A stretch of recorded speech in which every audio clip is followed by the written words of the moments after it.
오늘 보실 말씀은 누가복음 22장 24절에서 34절까지의 말씀입니다. 누가복음 22장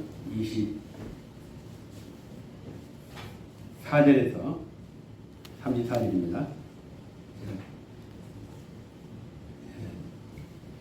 이 4절부터 보겠습니다. 같이 공부하겠습니다. 또 그들 사이에 그중 누가 크냐 하는 다툼이 난지라. 예수께서 이르시되 이방인의 임금들은 그들을 주관하며 그 집권자들은 은이라 칭함을 받으나 너희는 그렇지 않을지니 너희 중에 큰 자는 젊은 자와 같고 다스리는 자는 섬기는 자와 같을지니라. 앉아서 먹는 자가 크냐 섬기는 자가 크냐 앉아서 먹는 자가 아니냐. 그러나 나는 섬기는 자로 너희 중에 있노라. 너희는 나의 모든 시험 중에 항상 나와 함께한 자들인즉 내 아버지께서 나를 내게 맡기신 것 같이 나도 너에게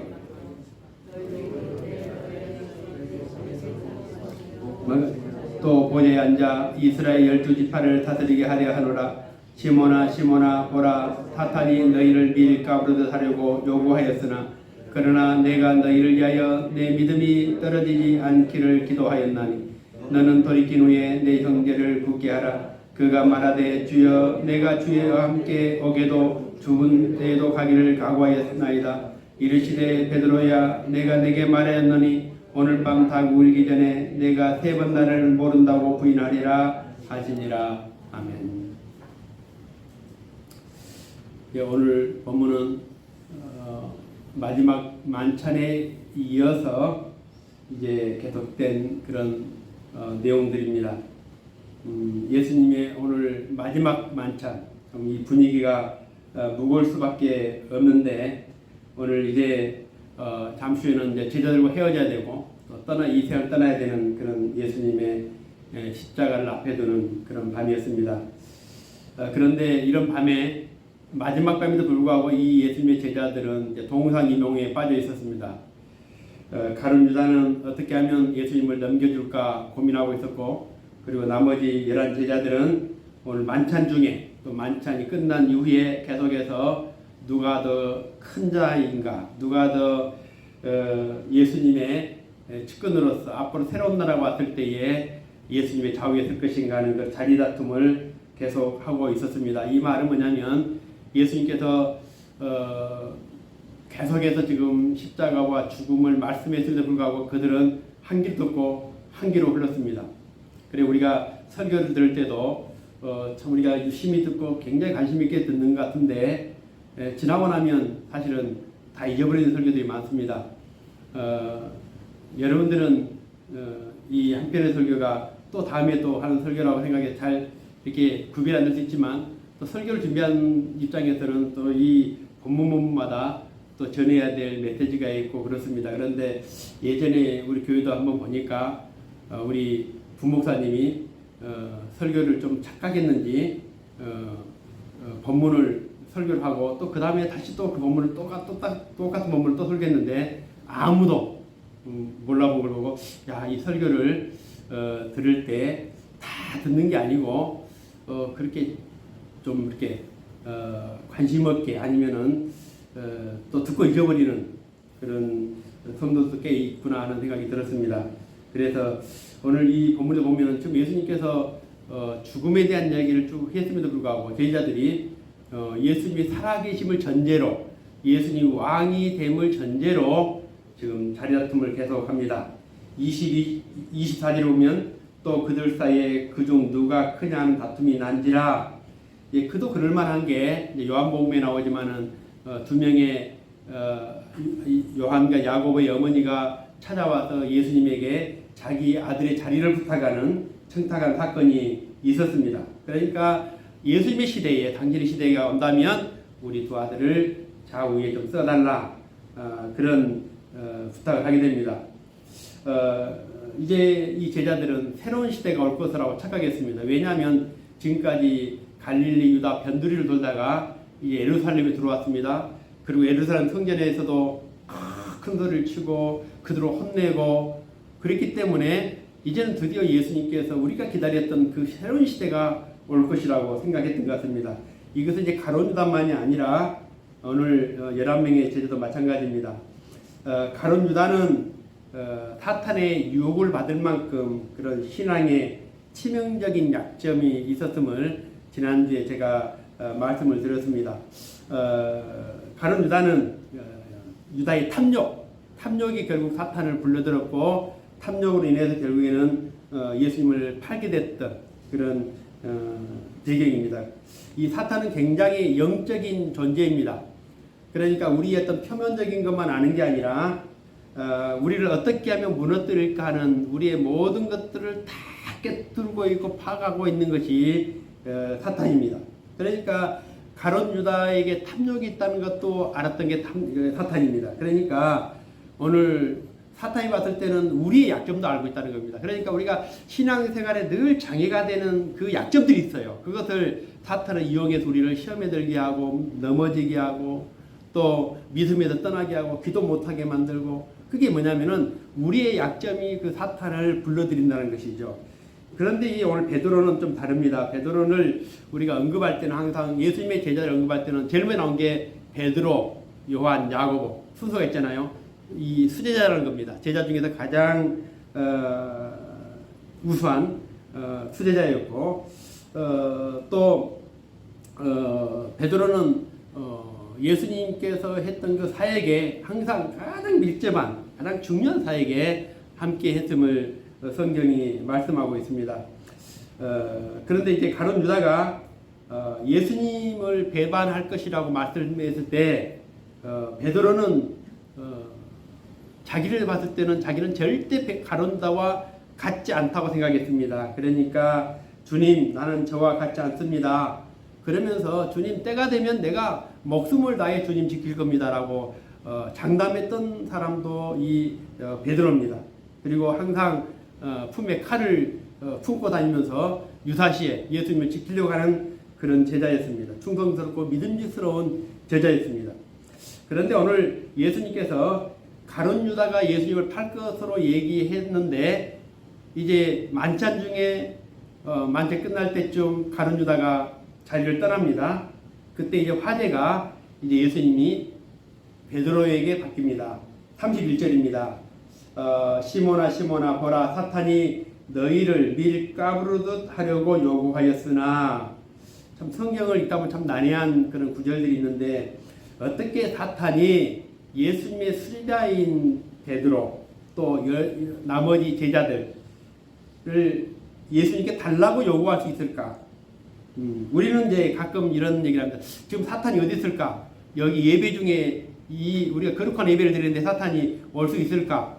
그런데 오늘 예수님께서 12 제자를 불렀고 그 제자들을 한 사람은 실족시켰죠. 또 한 사람은 청구했죠. 근데 여기 31절에 자세히 보면 가룟 유다뿐만이 아닌 것 같습니다. 여기 30절 보면 시몬아 시몬아 보라 사탄이 너희를 이라고 너희를 복수입니다. 분명히. 그러니까 나머지 11 제자 전부를 예수님께 요구했던 그리고 우리는 이제 사탄이 무당이나 절집이나 또 뭐 이상한 미신을 쫓는 사람들이나 그들과 함께 할 것으로 생각했는데 또 그들을 또 뭡니까 불러가지고 또 자기 어떤 그 종으로 삼고 그러리라 생각했는데 오늘 전혀 다릅니다. 누가복음 22장에 우리가 본 것처럼 마귀는 가룟 유다의 마음에 들어갔다고 얘기를 했습니다. 그리고 여기서 끝나지 않고 베드로를 비롯하여 예수님의 제자들까지도 예수님에게 요구를 합니다. 굉장히 충격적인 내용이죠. 어떻게 예수님이 선택한 제자들을 달라고 했을까? 아니 예수 안 믿는 사람들, 절에 다니는 사람들, 건진법사나 이런 쫓는 이런 사람들 얼마든지 있음에도 불구하고 왜 예수 믿는 사람, 예수님의 제자들을 달라고 요구했을까? 그렇지 않습니까? 나는 괜찮을까? 나는 이렇게 교회를 다니고 세례를 받고 집사가 됐고 이렇게 교회에 중지됐으니까 이제 더 이상 나는 사탄이 건들지 못한 이치에 있지 않을까라고 생각하는데 우리가 성경에도 보면 사울이라는 왕이 있죠. 사울은 하나님께 어쨌든 왕으로 기름을 부음 받았습니다. 사무엘을 통해서. 그런데 사울은 이제 하나님께서 이스라엘 민족을 위해서 세운 지도자입니까? 어쨌든 간에 그럼에도 불구하고 사탄이 악령이 그 속에 들어갑니다. 아무리 사무엘이 그 머리에 기름을 부었다 할지라도 그 이후에 악령이 그 속에 들어가잖아요. 악한 짓을 하고 하나님을 배반하고 거역하고. 그러니까 아무리 영의 감동을 받은 사람이라 할지라도 한순간에 악령이 그 안에 들어가고 그리고 마지막은 비참한 말로를 갖게 됩니다. 그러니까 사탄은 마치 오늘 이 가룟 유다도 그 마음속에 들어갔죠. 이제는 베드로뿐만 아니라 그 제자들까지도 이제 달라고 요구를 하게 됩니다. 예수님의 말씀은 이제 베드로를 향해서 또 나머지 제자들 향해서 사탄의 작업이 시작되었음을 알리는 경고입니다. 시몬아 시몬아 보라 사탄이 너희를 밀가부르듯 하려고 요구하였으나. 근데 오늘 예수님께서 이 경고를 하신 것은 바로 이후에 일어날 일들에 대해서 경고를 했음에도 불구하고 결국에는 무너집니다. 그러니까 우리가 이 설교를 들으면서 은혜를 받는다고 하지만은 그러나 예수님의 어떤 분입니까? 그런데 그 예수님의 경고를 듣고도 무너졌다는 걸 보면은 얼마나 사탄이 대단한가도 모르지만 얼마나 우리가 연약한가를 다시 한번 보게 됩니다. 사탄아, 시몬아, 시몬아, 그러면서 보라, 사탄이 너희를 밀가부르듯 하려고. 그들이 이 사탄의 표적이 된 이유가 무엇일까? 오늘 우리는 이 6월절 만찬을 다시 묵상해보면 6월절을 보내시면서 예수님은 4번씩이나 가룟 유다가 자신을 팔 것을 암시하고 경고했습니다. 그리고 22절에 보면 뭐라고 하죠? 인자는 이미 작정된 대로 가거니와 그를 파는 그 사람에게는 화가 있을 것이다. 이렇게 가룟 유다의 배신 그리고 예수님의 죽음에 대한 말씀을 듣고 난 이 제자들의 충격은 굉장히 컸을 텐데 이제 오늘 그런 설교를 듣고 난 다음에 제자들에게는 야 어떻게 우리와 3년 동안 함께했던 그 가룟 유다가 스승을 팔고 배신할 수 있을까? 정말 치를 떨 수 있는 충격적인 그런 얘기를 듣고도 오늘 제자들은 자리 다툼을 하게 됩니다. 누가 더 크냐? 이런 논쟁에 빠지게 됩니다. 그러니까 가룟 유다의 탐심이 사탄을 불렀다면 11명의 제자들은 왜 무엇 때문에 오늘 사탄이 그들을 달라고 요구했을까? 그리고 오늘 그 대표적인 인물이 오늘 베드로입니다. 오늘 예수님께서 이 베드로를 통해서 11명의 제자들을 실상을 보여주려고 오늘 우리에게 이 성경을 기록한 것 같습니다. 오늘 본문은 이제 사탄의 시험으로 시작되는데 밀가부르듯 하려고 내게 청구했다. 아시잖아요. 우리가 예전 타작할 때 보면은 퀴즈를 하잖아요. 그래서 이제 이 쭉정이들은 그 바람 위에서 다 날아가고 이제 그 알곡은 남게 되는 겁니다. 그런데 오늘 마치 사탄이 밀가부르듯 하려고 너희들을 청구했다. 이 말씀 뭐냐면은 알곡과 쭉정이를 나눌 때에 사탄이 봤을 때는 밀가부르다는 뭐냐면 이 제자들을 한번 퀴즈를 해보면 알곡이 아니라 전부 쭉정이일 것이라고 하는 것입니다. 사탄은 우리에 대해서 자신감, 야, 저 사람은 기도를 많이 하기 때문에 성경을 많이 보기 때문에 예수를 열심히 믿기 때문에 내가 도저히 범접할 수 없는 존재를 생각하는 것이 아니라 지금이라도 하나님이 내게 맡겨주면 얼마든지 불신자로 만들 수 있습니다. 내가 예수 믿지 않는 사람을 만들 수 있으니까 주님, 내가 봤을 때는 저들은 다 쭉정입니다. 내게 퀴즈를 한번 맡겨주신다면 내가 한번 해보겠습니다. 이 말입니다. 그러니까 주님은 우리를 문제 삼지 않습니다. 우리가 이렇게 마음을 다 예수님 앞에 바닥을 드러내고 보일지라도 예수님 우리를 귀하게 보시고 우리를 사랑하시고 그러시지만 오늘 사탄이 볼 때는 다르게 보는 것이죠. 주님, 내가 봤을 때는 주님 제자들 형편없습니다. 어떻게 예수님의 제자들이 저 모양입니까?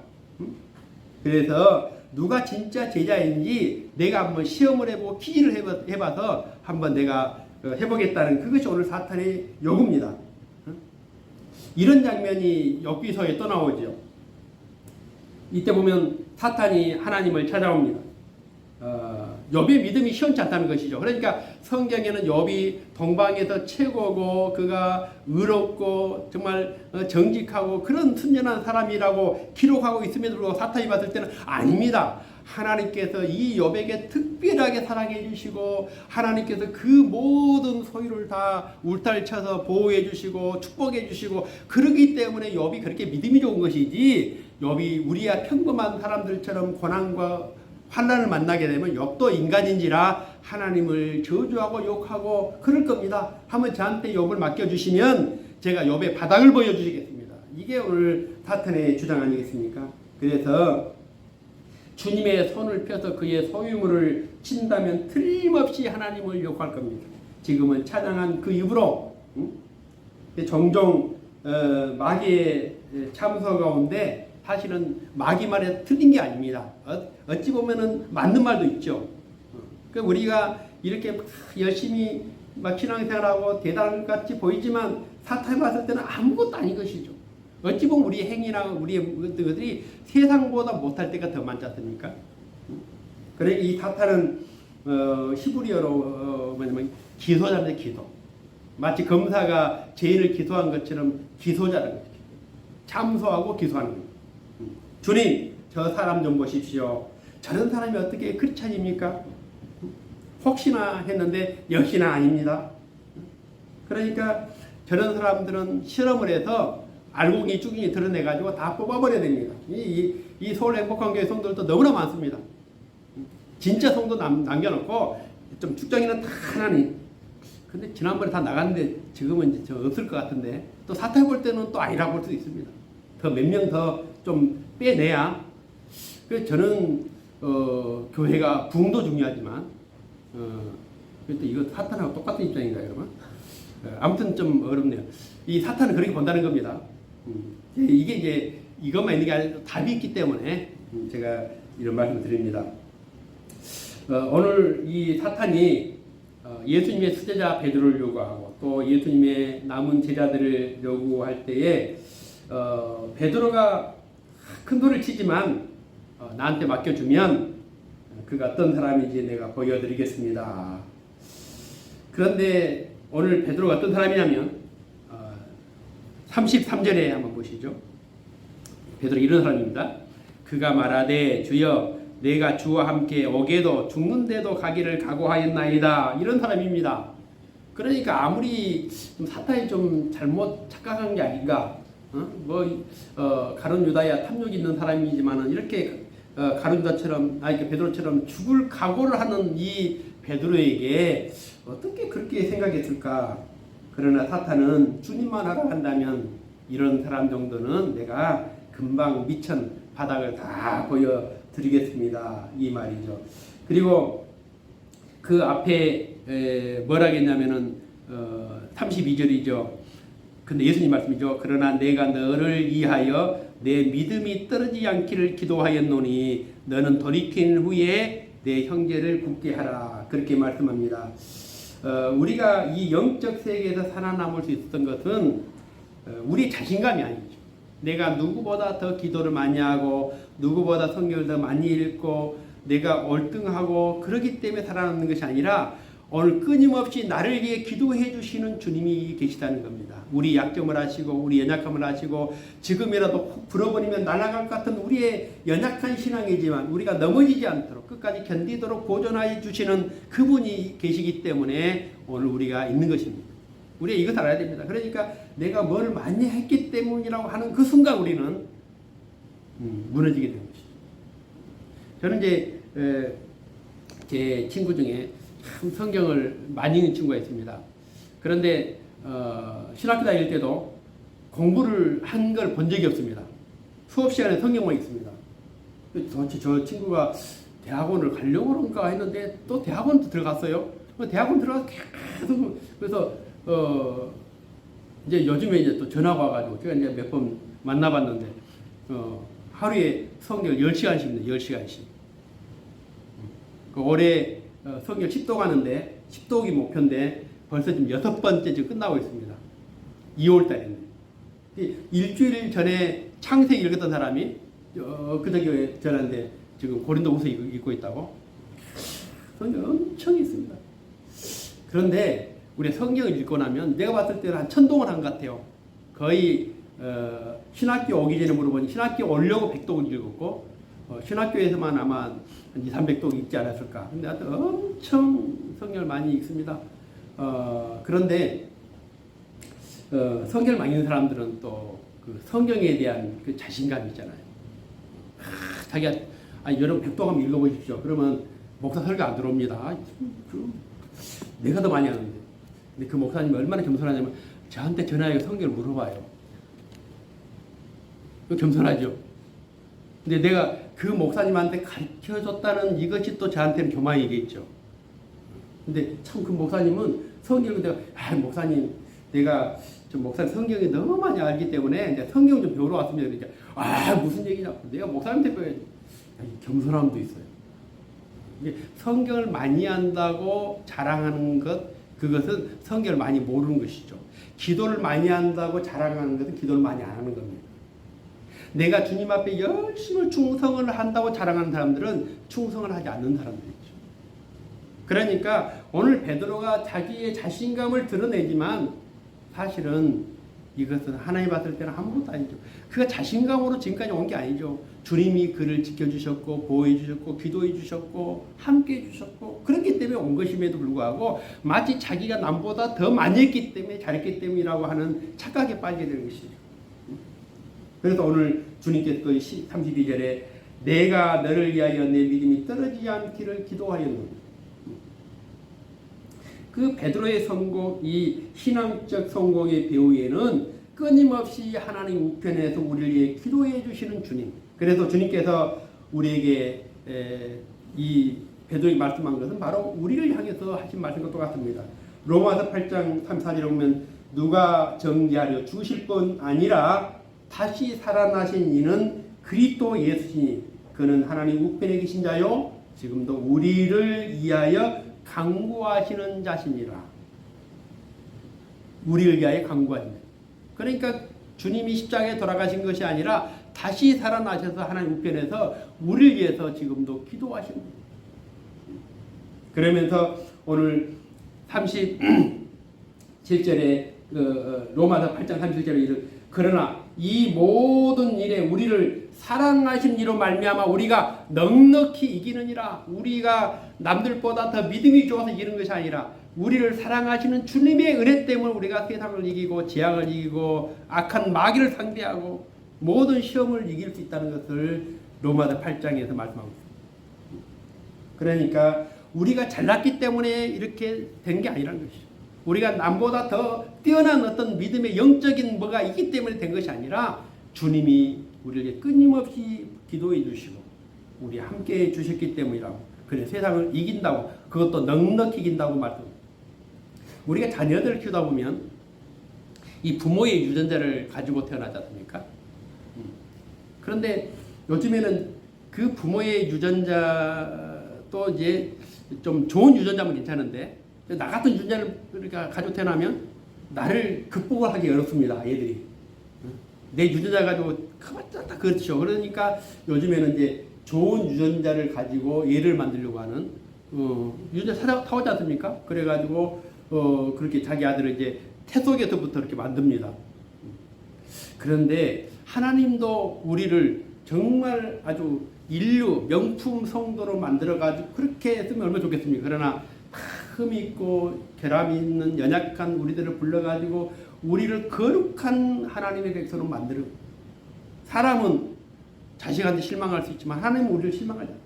끝까지 그 연약함을 아시고도 사랑하시되 끝까지 사랑하시고 그리고 자기 아들을 우리에게 내어주시기까지 사랑하시는 주님이시죠. 그래서 스바냐 3장 17절에 너희 하나님 여호와가 너희 가운데 계시니 그는 구원을 베푸실 전능자시라. 그가 너를 인하여 기쁨을 이기지 못하여 하시며 너를 잠잠히 사랑하시며 너로 인하여 즐거이 부르며 기뻐하시며 하나님 우리를 얼마나 사랑하시는지 기쁨을 이기지 못할 정도로 우리를 사랑하십니다. 내가 믿음이 부족하고 연약하고 늘 바닥을 드러내고 참 이렇게 보면은 도저히 믿는 자 같지 않음에도 불구하고 하나님이 나를 향해서 기쁨을 이기지 못합니다. 그러나 사탄은 예수님에게 베드로를 요구합니다. 예수님께서 베드로에게 사탄아 너를 밀가루 하려고 나에게 요구하였다. 그러나 내가 너를 위해 기도했노라. 이 정도 나왔으면 베드로가 아 주님 내가 생각해 보니까 맞습니다. 내가 너무나 부족했습니다. 내 잘난 맛에 살았지만 정말 주님이 지금까지 내가 존재했던 것은 주님이 나를 위해 기도했던 것 제가 잊었습니다. 주님 때문입니다. 저는 형편없습니다. 주님 제가 이 사탄의 유혹을 어떻게 하면 이기고 내가 극복할 수 있겠습니까? 저를 도와주십시오. 라고 했어야 됨에도 불구하고 오늘 그 말에 이어서 33절에 말한 것처럼 주여 말하되 주여 내가 주와 함께 오게도 죽는데도 가기를 각오했는데 나는 이런 사람입니다. 주님 굳이 나를 위해서 기도할 필요는 없습니다. 나는 정말 주님을 위해서 내가 죽기를 각오하는 사람입니다. 사탄 그까짓 것 아무것도 아닙니다. 나는 주님을 위해서 뭐든지 할 수 있는 난데 무슨 사탄이 나를 어떻게 하겠습니까? 사탄은 욕심 많은 사람만 상대하지 않습니다. 믿음이 연약한 사람만 상대하는 것이 아닙니다. 의심 많은 사람만 상대하는 게 아닙니다. 자신감에 가득 차 있는 사람, 자기가 자기 힘으로 할 수 있다고 자신하는 사람, 남보다 남다르기 때문에 내 믿음이 뛰어나기 때문에 할 수 있다고 생각하는 그 사람들을 표적으로 삼는 것이죠. 그러니까 이 한국 교회에 그 무너졌던 그 수많은 그 믿음의 그 지도자들, 이단의 교주들 보면은 한때는 엄청난 믿음이 좋은 사람들이죠. 얼마나 기도 많이 한 사람들입니까? 우리하고는 상대가 안 됩니다. 근데 그런 사람들이 결국엔 다 무너지지 않습니까? 그리고 나같이 연약한 사람들은 살아남았다. 왜요? 하나님 앞에 의지할 것밖에 없음을 알기 때문이죠. 주님, 나는 정말 연약합니다. 그때 믿음과 자신감은 다른 겁니다. 이것은 두 가지 연사로 나타납니다. 믿음은 내가 할 수 있다는 것이 믿음이 아닙니다. 믿음이라는 게 뭐냐면은 나는 할 수 없지만 주님은 하십니다. 나는 이길 수 없지만 주님 때문에 나는 할 수가 있습니다. 이게 바로 믿음이죠. 자신감이라는 것은 믿음과 상관없는 것이죠. 내가 할 수 있다는 것이죠. 이 두 가지는 서로 다른 결과를 가지고 있습니다. 믿음은 믿을수록 더 우리를 겸손하게 합니다. 왜냐? 내가 할 게 아무것도 없어요. 믿는 것 주님의 힘으로, 주님의 능력으로, 주님의 은혜로, 주님의 보호하심으로 우리가 살 수 있다는 것을 믿는 게 믿음 아닙니까? 그렇기 때문에 믿으면 믿을수록 내가 할 수 있는 거 아무것도 없습니다. 내가 뭘 합니까? 그러나 이 자신감은 다릅니다. 어느 날 예수님께서 예수님 제자들이 배를 타고 이 갈릴리 바닷가를 건너는데 풍랑이 왔습니다. 그때 마치 예수님께서 이제 바다 위를 걸어오시잖아요.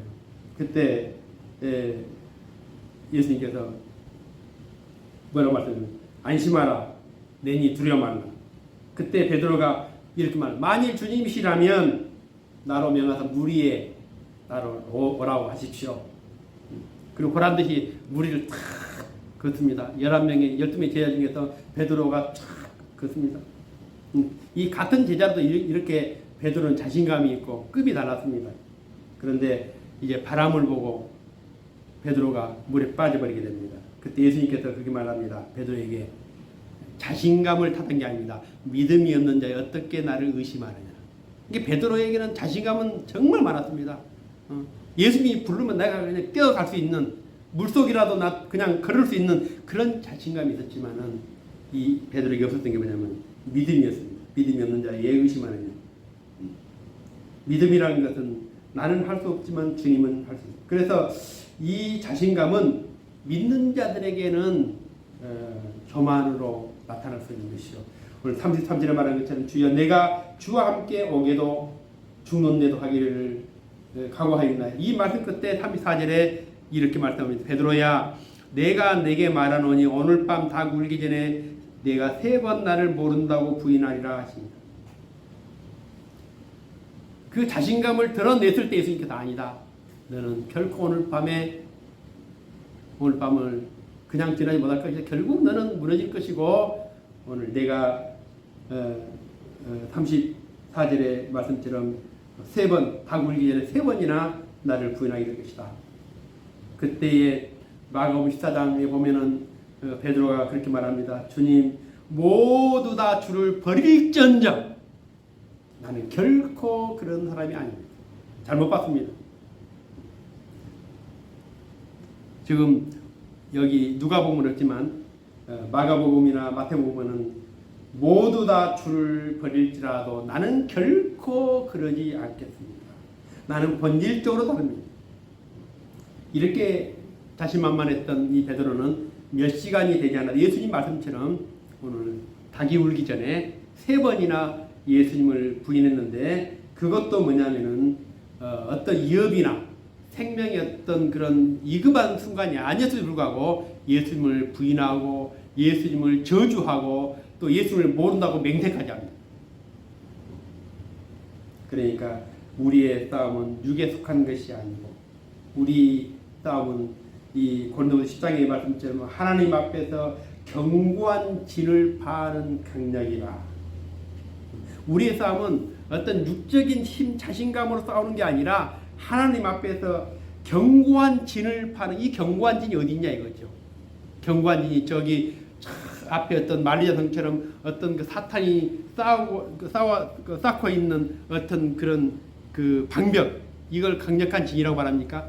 사탄의 이 강력한 진은 바로 우리 안에 있는 겁니다. 강력한. 그러니까 하나님 앞에서 견고한 진을 우리 안에 사탄과 그의 군대들이 숨어서 있는 그런 요새들. 그러니까 우리가 사탄으로부터 아무리 벗어나려고 해도 벗어날 수 없는 그 이유는 우리 안에 그 견고한 진이 있기 때문에. 우리 안에는 탐욕이라는 견고한 진, 우리 안에는 교만이라는 견고한 진, 우리 안에는 이 자신감이라는 견고한 진이.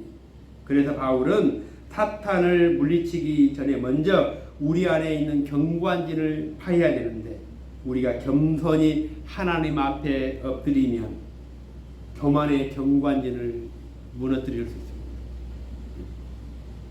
그래서 예수님께서 마태복음 5장 25절에 이렇게 말씀합니다. 좀 다른 말씀이지만 같은 말씀이죠. 너를 고발하는 자와 함께 길에 있을 때에 급히 사과하라, 해결하라 이 말이죠. 사화하라. 이 말이 이제 사화라는 영어 성경에는 해결하는 뜻입니다. 그러니까 누군가 너를 고발할 때에 급히 빨리 그걸 해결하라는 겁니다. 사탄이 우리를 불의하다고 고발할 때 여러분의 의를 놓고 다투지 말라는 겁니다. 무슨 말인지 알겠죠? 너는 안 돼. 너는 자격이 없어. 응? 그럴 때 내가 변명을 하고 아무리 싸워봐야 소용이 없다는 겁니다. 그러니까 왜? 나는 진짜 자격이 없기 때문이죠. 나는 진짜 의롭지 못하기 때문에. 응? 내가 왜 여기 있느냐? 그것은 나를 택하시고 나에게 일을 맡겨주시고 나를 기뻐하신 하나님이 계시기 때문에 내가 여기 있는 것이지 내 능력이나 내 남다른 뭐가 있기 때문에 우리가 여기 있는 게 아니에요. 그러니까 사탄은 우리를 늘 무지 삼고 우리를 끊임없이 고발합니다. 그럴 때마다 아니야, 나는 대단해, 나는 다른 거 달라, 나는 기도를 많이 하고 나는 성경 많이 읽고 나는 이런 사람이기 때문에 절대로 그러지 말라는 겁니다. 인정하라는 겁니다. 주님, 난 정말 부족합니다. 난 연약합니다. 그래서 나는 주님이 필요합니다. 급히 사과하는 말은 고발을 당할 때 이렇게 하라는 그 말씀으로도 해석할 수 있다 저는 봅니다. 그래서 사탄이 우리를 상대하러 올 때 그의 목적은 우리의 그 관심의 초점이 뭐냐면 우리의 자신감이나 우리의 의에 맞춰주도록 자꾸 우리를 공격합니다.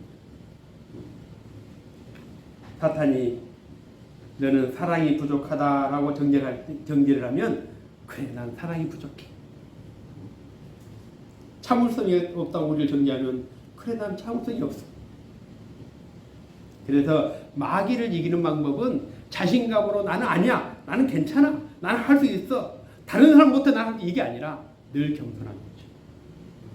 자기의 연약함을 인정하고 부족함을 인정하고 주님 나는 이것밖에 되지 않는 사람입니다. 그래서 나는 내 힘으로는 할 수 없지만 내 힘으로 당할 수 없지만 주님이 내게 능력 주시고 힘 주셔서 나를 보여주셔서 이 모든 시험으로부터 사탄의 유혹으로부터 내가 견디고 이길 수 있도록 주님 도와달라고 우리가 기도해야 되는 것이죠.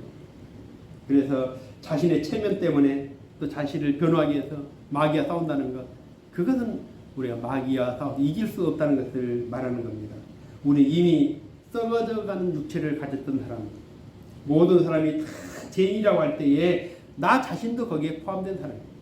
그래서 사탄이 우리의 육적인 상태를 가지고 송사하고 지적하고 참소할 때에 우리가 그것을 대항하고 내 의를 드리는 것이 아니라 정말 주님 앞에 엎드려서 내가 그럴 수밖에 없는 죄인임을 고백하는 거예요.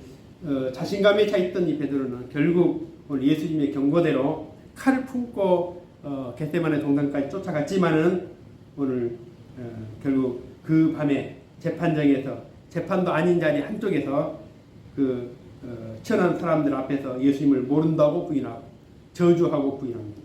맹세를 합니다. 이게 자신감의 결과입니다. 누가 위협하지 않았고 누가 베드로 위험한 상에 놓이지 않았음에도 불구하고 그는 예수님을 부인하고 저주하게 됩니다. 그리고 이제 이 베드로가 부활 이후에 예수님이 다시 찾아옵니다. 그리고 묻습니다. 네가 나를 사랑하느냐? 예전 같은 베드로가 주님, 다른 사람 모르지만 저는 믿지 않습니까? 저 이런 사람인데 아마 그랬을 겁니다. 그런데 한번 그의 실패를 경험하고 난 다음에 베드로의 대답이 다릅니다. 예수님께서 3번씩 묻습니다. 내가 나를 사랑하느냐? 그때 베드로가 마지막 대답은 주님 모든 것을 아시오매 내가 주님을 사랑하는 줄 주님께서 아시나이다. 예전 같으면 내가 주님 사랑합니다. 사랑하는 것도 주님 아실 겁니다. 이 베드로는 이제 나중에 이렇게 겸손한 제자가 됩니다. 그리고 나중에 이제 그 예수님 부활하신 이후에 승천하신 이후에 사도행전에 보면은 그 많은 사람들에게 막 복음을 전하는데 그때 그 일화가 소개되어 있습니다. 성전 미문에 앉은 거지가 베드로에게 도움을 요청합니다. 그때 뭐라고 말합니까? 내게 은과 금은 없지만 내게 있는 것으로 너에게 명하노니 나사렛 예수 이름으로. 이게 베드로입니다. 그러니까 이 자신감에서 이제는 믿음으로 바뀐 것이죠. 예전 같았으면 아마 베드로가 얼마든지 자신감 있게 그래 내가 예수님의 수제자야. 너 뭐가 필요해? 돈이 필요해? 예요. 돈이 있었죠. 예수님이 승천하신 이후에 제자들이 설교할 때 3,000명, 5,000명이 몰려왔죠. 그리고 수많은 사람들이 헌금을 했습니다. 그렇기 때문에 엄청난 재력이 있었습니다. 그럼에도 불구하고 베드로가 오늘 말하는 것은 자기가 줄 수 있는 것이 아니라 줄 수 없는 그거 바로 예수 이름이죠. 그래서 내게 없는 그것으로 내가 너에게 주는 나사 예수 이름으로 일어나거라. 그러니까 하나님은 우리가 자신감이 있을 때 하나님은 멀찍이 우리 함께 하는 것이죠. 우리 그냥 내버려두는 것이죠. 우리가 부족함을 알고 엎드리고 모세가 자신감을 가지고 활약했을 때 하나님은 40년을 하나님이 안 쓰지 않습니까? 모세가 나중에는 하나님 내가 뭘 할 수 있겠습니까? 이 몸으로 이 나이에 그럴 때 주님이 그를 불러가지고 이스라엘의 지도에 삼습니다. 그러니까 오늘 우리는 이 본문의 말씀을 보면서 가룟 유다는 탐욕 때문에 몰락했지만 베드로는 오늘 그의 자신감 때문에 잠시 실패하고 무너졌지만 결국 그가 오늘 주님 말씀하신 의도를 깨닫고 나중에는 정말 겸손한 제자가 되어서 오늘 믿음으로 마지막 초대교회의 유능한 사역자로 하나님께 쓰임을 받았음을 보게 됩니다. 예수님은 자신을 가리켜서 나는 온유하고 겸손하다 말합니다. 그리고 이것을 나에게 배우라고 말씀합니다. 나를 낮추고 주님을 높이는 겸손한 신앙. 나는 할 수 없지만 주님이 할 수 있다는 것을 믿고 끝까지 주님만을 의지하고 나간다면 우리는 사탄의 그보다 더 큰 대적과 시험과 도전도 이겨낼 수 있으리라고 믿습니다. 기도드리겠습니다. 살아계신 아버지 하나님, 사탄은 우리를 날마다 주목하고 있습니다. 우리에게는 너무나 많은 약점이 있습니다. 탐욕이라는 약점이, 교만이라는 약점, 자신감이라는 약점, 수많은 약점들이 있고 우리는 부패하여 줄 수밖에 없는 그런 인생임을 고백합니다. 베드로는 알면서도 하겠고 알면서도 넘어졌습니다. 그만큼 우리 약합니다. 우리의 자신감으로는 아무것도 할 수 없습니다. 우리가 남들보다 더 기도 많이 하는 것, 남들보다 더 많이 성경 읽는 것, 남들보다 더 열심히 믿는 것 가지고는 아무것도 할 수가 없습니다. 주님, 우리를 도우실 분은 주님밖에 없습니다. 우리를 대적하는 사탄의 모든 계기를 물리치고 이겨낼 수 있도록 우리를 지켜주시고 보호해주시고 오늘 하나님 후에 끊임없이 우리를 위해 기도하시는 주님이 계신 줄로 믿습니다. 주님, 우리의 남은 삶이 이제 믿음으로 승리하고 믿음으로 모든 악한 것들을 물리치고 승리할 수 있도록 날마다 지켜주시고 주님의 거룩한 당력에 붙들어서 우리 함께 하시고 동행해 주시를 간절히 바라고 나며 살아계신 예수님 이름으로 기도드리옵나이다. 아멘.